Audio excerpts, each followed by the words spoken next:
To commute or not commute? That is the question.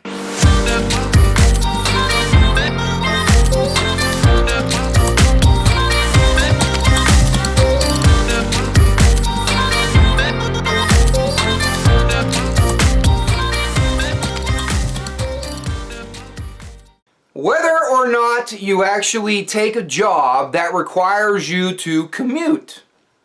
Now, I've done both, probably equal parts in my profession, although now that I say that out loud, I think I've been more of a commuter than a non-commuter. Commuter is anything that takes longer than 15, 20 minutes. Let's go with 20.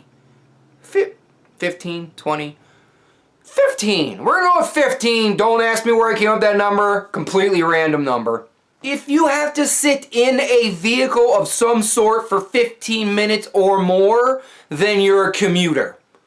If it takes you less than 15 minutes to get to a job of some sort, meaning that you don't have to drive, maybe you have to take a bus. I don't know. 15 minutes. I'm thinking 15 minutes is a good random number. There are 3 things to think about when you're deciding on to commute. 3 things that affect your overall decision. Number 1, the before and after. The commute before, meaning the commute to work, and the commute after, commute home. There's good and bad to both of those, and depending on what kind of a person you are, depending on the shift, depending on how well you wake up or go to sleep, is going to affect that answer. I, for one, am, for the most part, a morning person. Now, we already know that I work mostly day shift, so I get up for day shift. I get up relatively early so I can have my breakfast, I can have my coffee, and I get on social media, answer emails, check a couple news sites, and do a little bit of, maybe do 1 or 2 things that have to do with my business, but that's about it. I usually wake up an hour or so before my shift because my commute right now is about 25 minutes. There's positives and negatives. You know, do you like the morning commute so that you can sip on your coffee, listen to the radio and or whatever music and or talk show, talk radio? Maybe you're like me, you actually like to listen to podcasts. You could do that on your way to work. You could also do that on your way home from work. But you have to factor in the exhaustion part. Are you exhausted from the 12-hour shift, or are you exhausted because your body hasn't completely woken up and you're on your way to work? You gotta battle with that. How well do you do in the car?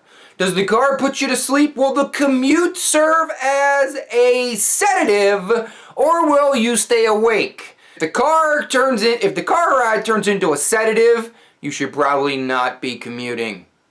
Just saying. Number 2 is the actual commute itself. And I'm talking highway versus stop and go side street action kind of commute.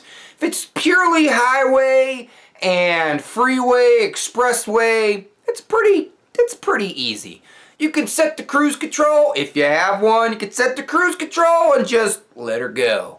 Now, if it's stop and go traffic, most of the time, and maybe I'm alone on this one, that usually wants me to poke my eyes out with stop and go traffic with all the traffic lights. So that would actually increase my overall stress in my life, and yeah, I don't think I want to do that.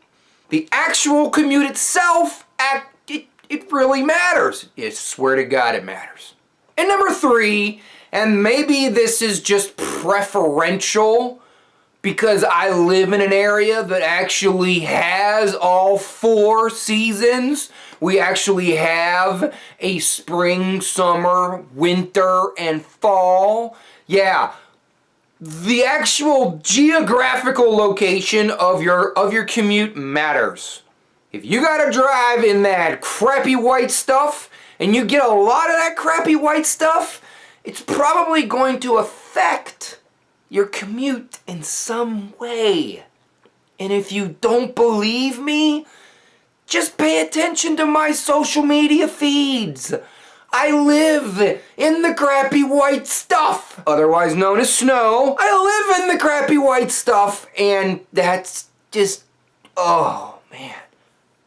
Breaking out no sweat just thinking about all the snow that you have to drive through. If all you gotta worry about is rain, now you could live in like the tropical regions where they actually have flooding. But for the most part, if you're just driving in rain, that probably doesn't affect you all as much as if you had the ice and the sleet and the snow like me. So that will affect your decisions on whether or not you're going to commute. 3 topics of concern when deciding on a job that requires you to commute. Does anybody have any other important aspects of the commute that you'd like to share? Leave your comment down below. Share the vlog and pass it on. And as always, check your own pulse first.